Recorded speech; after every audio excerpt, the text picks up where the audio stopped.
4.5 లక్షలు లేని వాళ్ళు ఈ రోజుల్లోనైతే 4.5 లక్షలు లేని వాళ్ళు ఉన్నారు. సపోజ్ చేసి 4.5 పెట్టినా 50 లక్షలు వస్తాయి. మనం ఏం చేసినా కూడా నేను ఫుల్ లెక్కలు చేసినాను. ఏం చేసినా కూడా 12 ఏళ్ళకి 20 లక్షలు రావట్లేదు.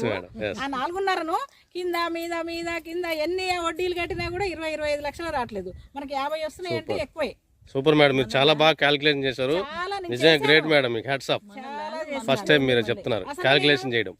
పావు ఎకరానికి నేను పావు ఎకరం తీసుకున్నాని వచ్చాను. పావు ఎకరానికి 8.5 నేను ఎంత లెక్క చేసినా కూడా 40 కాటలేదు. 12 ఏళ్ళకి నేను 2 రూపాయలు వడ్డీ కట్టినా కాటలే, 3 రూపాయలు కట్టినా కాటలే.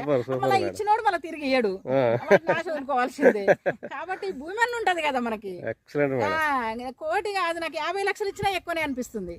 అసలు మనం పెట్టిన పెట్టుబడికి క్యాలిక్యులేట్ చేసిన నేను 12 సంవత్సరాలకి 40 నువ్వు ఏ 3 రూపాయలు వడ్డీ కట్టినా 30-40 కాటలేవు. వాడు రెగ్యులర్ గా ఇస్తే తీసుకున్నాడు మళ్ళా. కాబట్టి మనకు భూమి ఉంటుంది, మన దాంట్లోనే చెట్లు పెరుగుతున్నాయి కాబట్టి పెంచినందుకు వాళ్ళకి సగము మనకు సగము.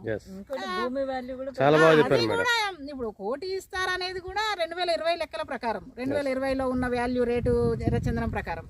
ఇంకా మరి 12 ఏంటంటే 2000 ఇప్పటికి ఇప్పుడు 2025 కాబట్టి 12 ఏంటంటే 2037 వస్తుంది. 37కి ఎర్రచందనం రేట్ ఎక్కడ ఉంటుందో దాన్ని బట్టి ఇంకా మనకు కోటి అన్నాడే 2 కోట్లు రావచ్చు. పావు ఎకరానికి వాల్యూ ఎక్కువనే ఉంటది కానీ తగ్గదు కదా.